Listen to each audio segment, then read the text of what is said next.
여러분 100주년 기념교회 혹시 들어보셨습니까? 그 교회에서 목회하셨고 또 은퇴하신 이재철 목사님이라는 분이 계시죠. 이재철 목사님의 기가 막힌 간증이 있어서 제가 좀 소개해 보겠습니다. 1997년 8월 초에 우리 부부가 셋째, 넷째 아이를 데리고 괌에 다녀온 적이 있다. 당시 내 조카 한 명이 대한항공에 근무하고 있었기에 여행할 때는 늘 조카를 위해 조카를 통해서 대한항공권을 구입하곤 했다. 그런데 내가 출발하려는 8월 5일 괌행 대한항공은 이미 만석이었다.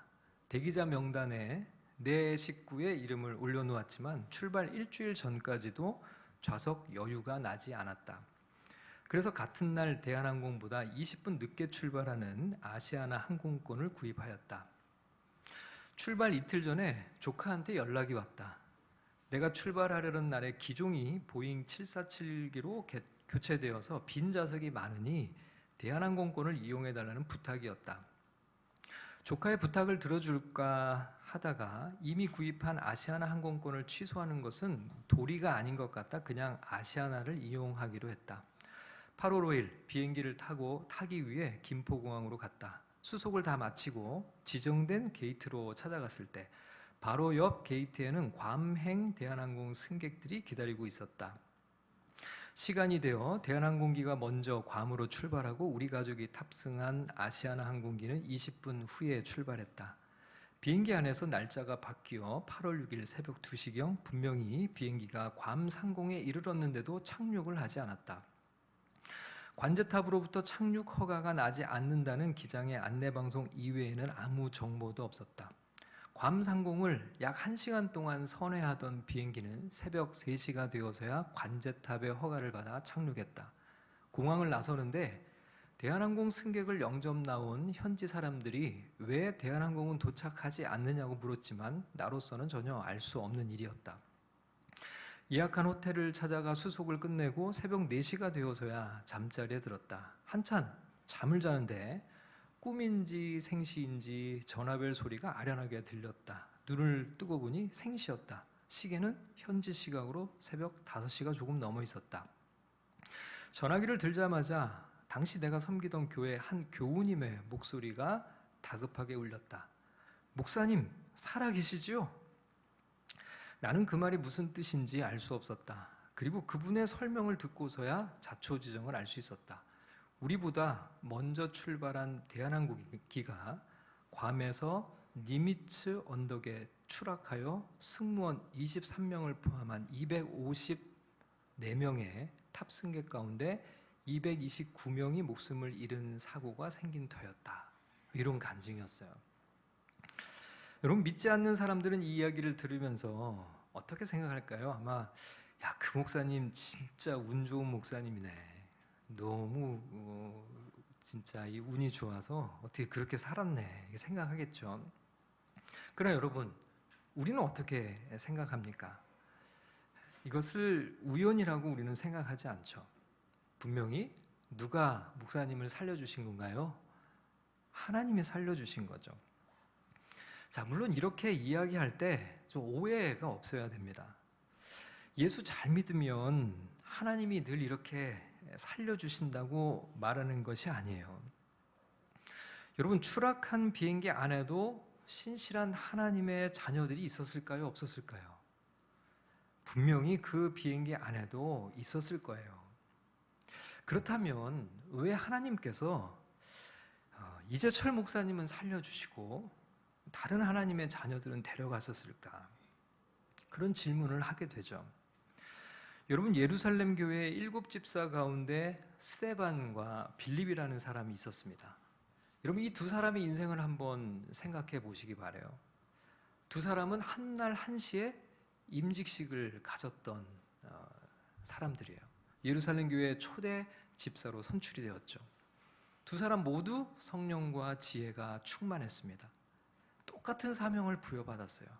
그런데 여러분, 두 사람의 인생은 완전히 다르죠. 사도행전의 기록을 보면 스데반은 집사가 된 지 얼마 되지 않은 시점에 체포되어서 재판을 받았어요. 그리고 돌에 맞아 순교했습니다. 정말 짧고 굵게 쓰임받고 그의 사명은 끝이 나요. 스데반의 순교 이후에 예루살렘 교회의 대박해가 시작이 되죠. 모든 성도들은 박해를 피해 뿔뿔이 흩어졌습니다. 스데반과 함께 선출된 7 집사 가운데 한 사람이었던 빌립은 사마리아 지방으로 가서 그곳에서 복음을 전하죠. 에티오피아 내시에게도 가서 복음을 전합니다. 후에 빌립은 여러 성에서 복음을 전하다가 가이사랴라고 하는 곳에 이르게 돼요. 그리고 빌립은 그곳에 정착을 하는데요. 긴 시간이 흐르고 나서 이 바울의 전도 일행이 가이사랴 성에 갔을 때 이 빌립 집사를 만나요. 한참 시간이 지났을 때. 사도행전 21장 8절과 9절에 그 기록이 있는데요. 우리 같이 한번 읽어볼까요? 시작. 이튿날 떠나 가이사랴에 이르러 7 집사 중 하나인 전도자 빌립의 집에 들어가서 머무르니라. 그에게 딸 넷이 있으니 처녀로 예언하는 자라. 여러분 여기 보면요, 빌립은 가이사랴에 정착해서 그곳에서 가정을 이루고 있어요. 그리고 4명의 딸이 여기 언급이 되어 있거든요. 그러니까 자녀들도 낳고 그곳에서 복음을 전하며 오랫동안 살고 있는 거죠. 여러분 빌립과 스데반은 한날 한시의 집사로 임명을 받았고 똑같은 사명을 부여받았어요. 그런데 두 사람의 인생은 이렇게 달랐어요. 스데반은 일찍 순교자가 되었지만 빌립은 전도자로 오래오래 살았습니다. 그러면 여러분, 돌에 맞아 죽은 스데반이 빌립보다 불행한 삶을 살았을까? 아니면 박해를 피해 예루살렘을 떠나 가이사랴에 정착해 평생의 복음을 전하며 그렇게 매진한 빌립보다 오히려 순교의 삶을 살았던 스데반이 더 나은 삶을 산 것일까? 여러분 여기에 여러분은 뭐라고 대답할 수 있는 그런 쉬운 질문은 아니죠. 두 사람 다 분명한 건요, 하나님의 계획과 섭리에 맞게 쓰임받고 살았다는 거예요. 누구의 인생이 더 나은 인생이라고 우리는 결코 판단할 수도 없지만 판단해서도 안 되는 거죠. 대신에 우리는 하나님의 주권을 인정하는 법을 배워야 됩니다. 그것을 결정하시는 분은 하나님이시고 그것은 하나님의 권한이고 하나님의 영역이에요. 자, 오늘 우리가 살펴볼 본문의 말씀에서도 이런 비슷한 진리를 찾아볼 수 있어요. 자, 오늘 말씀 속에서 발견하는 첫 번째 진리는 뭐냐면 하나님은 우리 각 사람에 대한 다른 계획과 생각을 가지고 계신다는 사실입니다.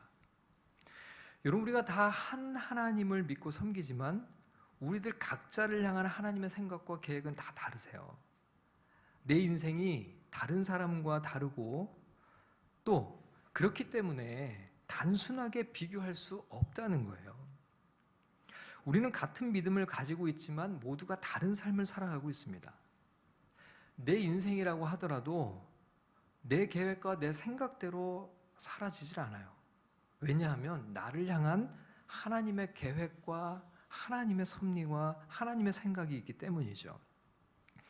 다메섹으로 그리스도인들을 잡으러 가던 사울을 예수님께서 길에서 만나셨어요. 예수님을 본 이후에 사울은 눈이 멀었죠. 그는 사흘 동안이나 앞을 보지 못한 채로 금식하며 기도하고 있었습니다. 이때 예수님께서 다메섹에 있던 아나니아라는 제자를 사울에게 보내십니다. 사울에게 안수하여 눈을 뜨게 하고 그에게 할 일을 전하여 주라 이렇게 명령하시거든요. 자, 사도행전 9장 10절부터 12절까지를 같이 읽어보겠습니다. 시작. 그때에 다메섹이 아나니아라는 제자가 있더니 주께서 환상 중에 불러 이르시되 아나니아야 하시거늘 대답하되 주여 내가 여기 있나이다 하니 주께서 이르시되 일어나 직가라 하는 거리로 가서 유대의 집에서 다수 사람 사울이라 하는 사람을 찾으라. 그가 기도하는 중이니라.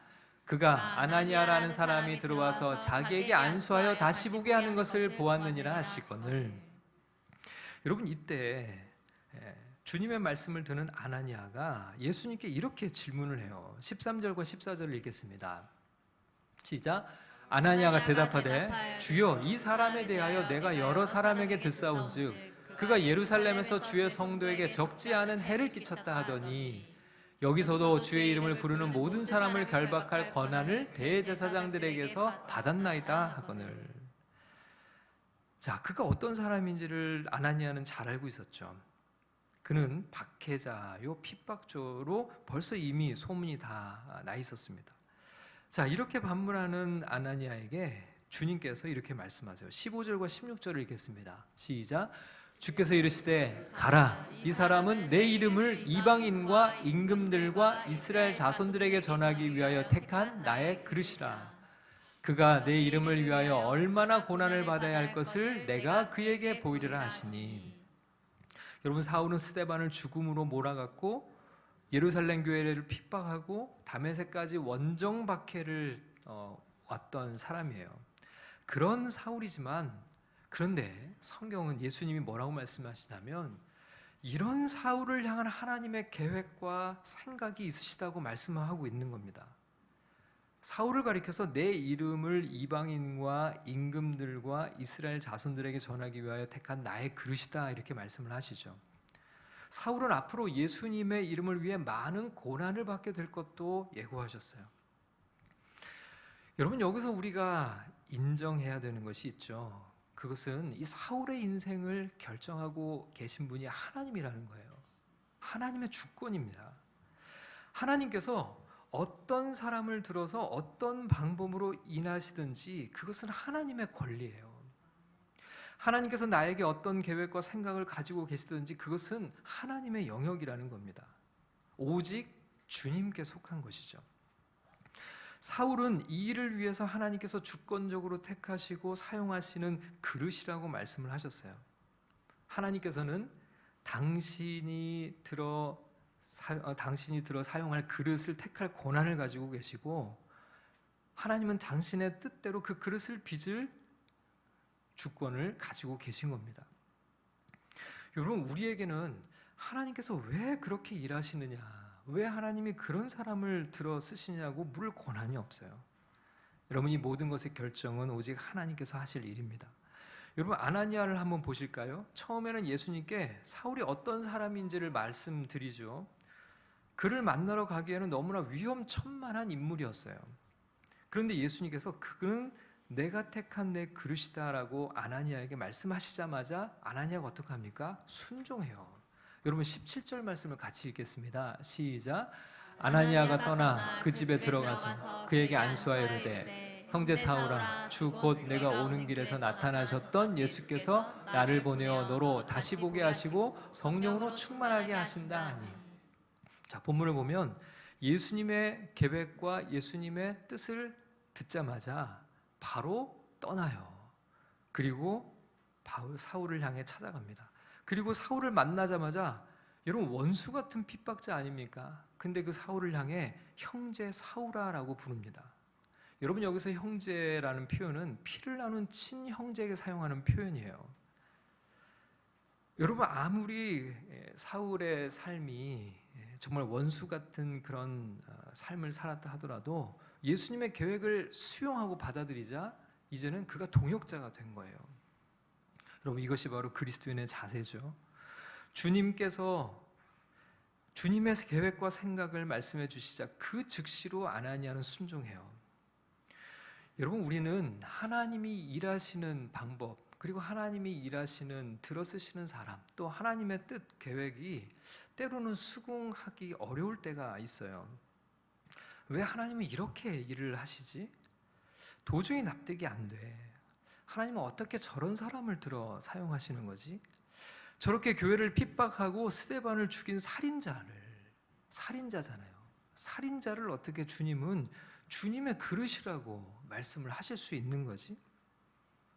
자, 그러면 그의 손에 죽은 스데반은 뭐가 되는 거야?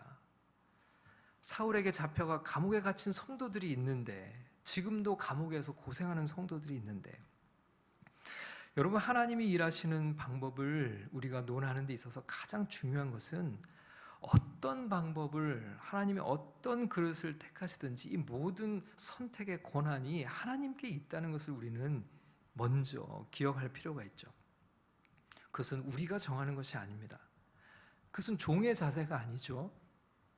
여러분, 우리에게, 종에게 요구되는 유일한 자세는 뭘까요? 그것은 전적인 순종입니다. 여러분, 예수님께서는 아나니아에게 사울을 향해 가라고 하셨어요. 그러면 아나니아가 할 일은 딱 한 가지입니다. 그 일을 위하여 가는 것이죠. 그것이면 족한 거예요. 하라 하시면 하는 것. 이런 요한복음을 보면 예수님께서 베드로에게 이렇게 말씀하셨어요. 요한복음 21장 18절과 19절을 읽어보겠습니다. 시작. 내가 진실로 진실로 내게 이르노니 내가 젊어서는 스스로 띠띠고 원하는 곳으로 다녔거니와 늙어서는 내 팔을 벌리리니 남이 내게 띠띠우고 원하지 아니하는 곳으로 데려가리라. 이 말씀을 하심은 베드로가 어떠한 죽음으로 하나님께 영광을 돌릴 것을 가르치심이로라. 이 말씀을 하시고 베드로에게 이르시되 나를 따르라 하시니. 여러분, 주님께서는 베드로의 죽음이 어떤 죽음이 될 것을 미리 예고해 주셨어요. 여러분, 베드로의 죽음을 지금 누가 선택을 하고 결정을 하신 거예요? 베드로가 결정한 게 아니에요. 베드로가 순교할 것을 주님은 정하셨어요. 그건 주님의 계획과 주님의 뜻이에요. 그리고 그것을 말씀해 주신 거죠. 그리고 나서 너는 나를 따르라. 주님의 계획을 따라오라는 거죠. 자, 이 얘기를 듣고 베드로가 그 옆에 있는 요한에 관해서 질문을 해요. 요한복음 21장 21절을 읽겠습니다. 시작. 이에 베드로가 그를 보고 예수께 여짜오되 주님, 이 사람은 어떻게 되겠사옵나이까? 베드로에 대한 주님의 계획을 듣고 나서 베드로가 궁금했던 것은 자기 옆에 있는 요한의 마지막이 궁금했어요. 자, 그때 예수님이 이런 말씀을 주십니다. 요한복음 21장 22절을 읽겠습니다. 시작. 예수께서 이르시되 내가 올 때까지 그를 머물게 하고자 할지라도 내게 무슨 상관이냐? 너는 나를 따르라 하시더라. 여러분, 베드로에게 주님은 너는 너를 향한 너의 계획, 너를 향한 주님의 뜻을 그냥 따라가면 된다. 다른 사람을 향해서 내가 어떤 선택을 하든지 어떤 계획을 갖고 있든지 그건 네가 상관할 바가 아니야. 너는 너를 향한 너의 부르심을 따라 걸어가면 돼. 여러분, 우리는 자꾸만 이 베드로처럼 다른 사람과 내 삶을 비교하고 싶어 해요. 그리고는 더 나은 계획과 더 나은 인생의 생각을 자꾸 고집하려고 하죠. 그러나 주님은 우리에게도 동일하게 말씀하세요. 그건 네가 상관할 바가 아니야. 너를 향한 주님의 계획과 생각, 너는 그냥 그걸 따라가면 돼. 네 생각과 계획을 고집하지 말고 주님의 생각과 계획을 따르라. 주님은 우리에게 그렇게 말씀하시죠.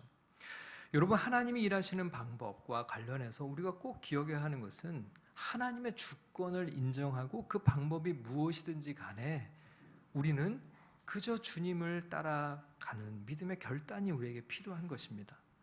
그렇게 주님을 따라 순종하는 믿음의 사람들, 우리 모두가 될 수 있기를 주님의 이름으로 축원합니다. 자, 오늘 말씀 속에서 발견한 두 번째 진리는 하나님의 방법 가운데 하나님은 특별히 사람을 통해 일하신다는 것을 우리가 발견할 수 있어요. 여러분, 언제나 하나님의 사람을 들어서 주님은 주님의 일을 행하세요. 여러분, 예수님께서 다메섹으로 향하던 사울을 길에서 만나셨죠? 자, 이렇게 말씀하셨는데요. 사도행전 9장 6절을 읽어보겠습니다. 시작. 너는 일어나 시내로 들어가라. 내가 행할 것을 내게 이를 자가 있느니라 하시니. 예수님은 사울을 직접 만나셨어요. 그리고 말씀을 하시죠. 자, 그런데 예수님께서 사울을 만나서 주신 말씀은 네가 해야 할 일을 알려줄 사람이 있을 것이다가 전부였어요. 이게 전부입니다. 예수님은 얼마든지 사울이 해야 할 일들을 직접 말씀해 주실 수 있으셨어요. 그런데 그렇게 하시지 않으세요. 예수님은 그리고 번거롭게도 아나니아를 찾아가 만나십니다. 그리고 또 아나니아에게 사울이 해야 할 일을 말씀해 주세요. 여러분, 직접 하시면 되는데 왜 예수님은 이렇게 번거로운 방법을 택하시는 걸까요? 자, 15절의 말씀을 한번 읽어보겠습니다. 15절입니다. 시작.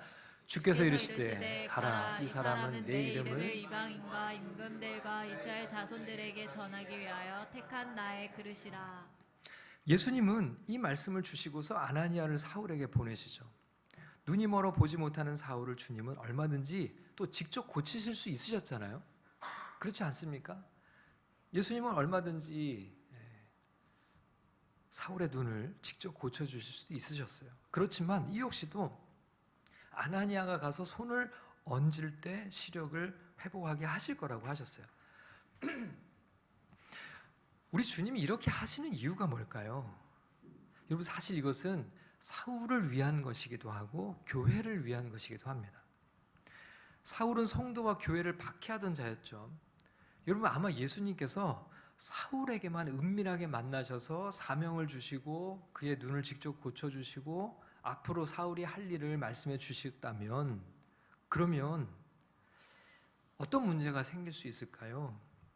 사울이 이제 진짜 회심하고 그리스도인들을 만나지만 아무도 그걸 믿어주려고 하지 않았을 거예요. 교회와 성도들은 사울의 변화를 믿을 수가 없죠. 아마 이렇게 해서 그리스도인들을 잡아 예루살렘으로 끌고 가려고 하는 계략이 숨겨져 있을 것이라고 그렇게 경계가 더 심해졌을 겁니다. 교회 안으로 사울이 들어가고 싶어도 받아주지 않았을 거예요. 여러분, 예수님께서는 이런 방식을 통해서 아나니아를 증인으로 사용하시기 위해서 이런 방법을 쓰셨을 겁니다. 사울에게는 자신을 교회 공동체로 인도해 줄 인도자가 필요했어요. 교회와 성도들에게 사울이 진정으로 회심한 그리스도의 제자인지를 증거해 줄 증인이 필요했던 거죠. 다메섹에 있는 교회가 사울을 받아들일 수 있도록 아나니아가 증인의 역할을 하게 하신 겁니다. 여러분, 예수님께서 아나니아를 통해 일하신 이유를 발견할 수 있어요. 아나니아로 하여금 사울을 교회 공동체 안으로 인도하는 역할, 그리고 사울의 회심을 진정으로 증언해 줄 증인의 역할을 아나니아에게 하게 하신 거죠. 사울이 회심과 동시에 교회 안으로 들어오게 하시기 위해서 예수님은 아나니아를 그렇게 사용하고 계신 겁니다. 사울은 예수님을 믿자마자 교회의 일원이 됐어요. 19절 하반절은 이런 말씀이 있습니다. 함께 읽겠습니다. 시작. 사울이 다메섹에 있는 제자들과 함께 며칠 있을세. 아나니아의 인도로 다메섹 교회 공동체에서 제자들과 함께 지내며 복음을 전해 들었어요. 제자들을 통해 예수의 죽음과 부활에 관한 생생한 가르침을 받을 수 있었습니다. 복음은 이렇게 증인들을 통해 사람들에게 퍼져가는 거죠. 그리고 복음을 들은 이들은 교회 안으로 들어와 공동체의 일원이 되었습니다. 하나님께서 사람을 통해 오늘도 일하시는 이유가 바로 여기 있는 거죠. 복음을 잘 전해주고 그들의 신앙생활을 인도해주게 하시기 위해서 주님은 오늘도 직접 일하시지 않고 우리들을 통해서 일하신다는 거예요. 아나니아의 역할은 사울에게 예수님의 메시지를 전하는 것에만 국한되지 않았습니다. 아나니아는 사울이 교회 공동체의 일원으로 들어올 수 있는 가교 역할을 했어요. 그리고 사울이 예수의 제자들과의 관계 속으로 들어갈 수 있도록 도왔죠. 여러분, 오늘 우리도 마찬가지입니다. 하나님께서 우리를 통해 복음이 증거되게 하시는 이유는 단지 복음이 증거되게 하시기 위해서만이 아니라 우리를 통해 복음을 전해들은 이들이 교회 공동체 안으로 들어올 수 있도록 인도하시기 위함이에요.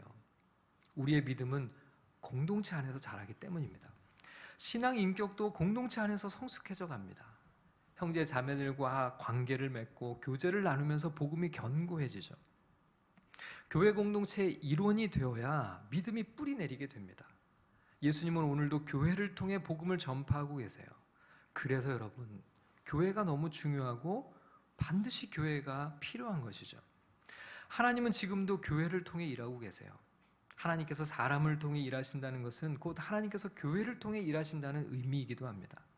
사울을 교회로 인도하시기 위해 아나니아를 들어 사용하셨듯이 오늘도 주님은 교회로 영혼들을 인도하시기 위해 우리를 들어 사용하고 계신 것이죠. 우리 하나님은 우리 각 사람에 대한 계획과 생각을 가지고 계세요. 그것을 정하실 수 있는 분은 오직 하나님 한 분밖에 없습니다. 다만 우리는 그것을 인정하고 순종하며 주님을 따를 뿐입니다. 또한 주님은 오늘도 사람을 통해 일하십니다. 주님은 우리에게 복음을 전하게 하실 뿐만 아니라 예수를 믿고 새 생명을 얻는 이들을 복음의 공동체인 교회로 인도하게 하시죠. 그리스도의 사람들이 모인 교회야말로 이 시대를 구원하시는 주님의 그릇이 되는 줄 믿습니다. 여러분, 윤선 디자인의 대표인 정윤선이라는 분이 계세요. 이분이 직접 지어서 부른 찬양곡이 하나님은 늘 옳습니다라는 곡이 있습니다. 이분의 인터뷰를 제가 조금 간추려 소개해 드릴게요. 나는 불우한 가정에서 자랐다. 어릴 때 부모님이 이혼하시고 새어머니 밑에서 자랐다. 새어머니는 조금만 잘못했다 싶으면 나와 동생을 매일 회초리가 부러지도록 때리셨다. 다른 심한 학대로 인해 물에 대한 트라우마가 생기기도 했다. 나는 사모가 되고 싶은 마음에 성결대 신학과를 가게 됐다. 부모님은 반대하셨기 때문에 학비를 내가 벌어야 했다. 열심히 등록금을 벌었지만 가정의 어려움으로 가정을 도와야 했기에 대학을 포기했다. 결혼하고 나서 가정주부로 살아가려 했는데 남편이 뇌종양이 있다는 것을 알게 됐고 그때 아이가 6개월이었다. 남편이 14시간의 뇌수술을 하고 직장을 내려놓아서 내가 가정을 책임져야 했다. 남편도 돌보고 아이도 돌봐야 해서 새벽에 일을 해야 할 일을 찾았는데 컴퓨터로 할 수 있는 디자인 일을 그때 시작하게 됐다. 그렇게 힘들게 살았지만 눈물을 흘리지는 않고 살아가던 어느 날 중환자실에 누워있는 남편이 포도가 먹고 싶다고 해서 포도를 사러 갔던 날 집에는 도둑이 들었고 가지고 나갔던 지갑도 마트에서 잃어버리며 처음으로 거실에서 서러운 눈물이 났다. 그런데 오히려 신기하게도 내 삶에 은혜로 임하시는 하나님을 경험하게 되었다.